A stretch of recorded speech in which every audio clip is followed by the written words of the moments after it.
अस्सलाम वालेकुम दोस्तों, इस वक्त हम आए हैं सियालकोट के नाला ऐप पे, जो कि आप लोगों के सामने आप देख रहे होंगे। ये इस वक्त पानी का बहाव काफ़ी ज़्यादा है।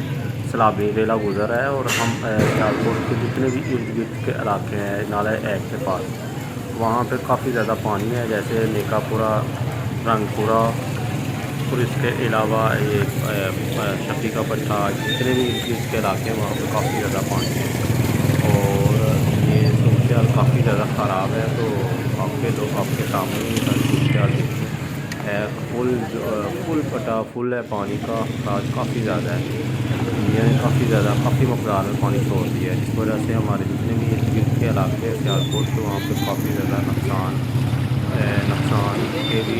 आने की बाइस बन सकता है ये नाला है।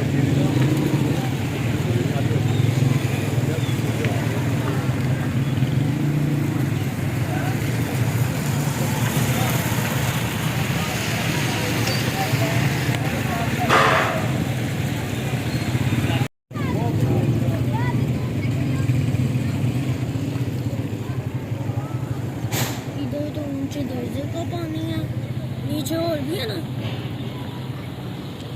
गहरा बहुत है।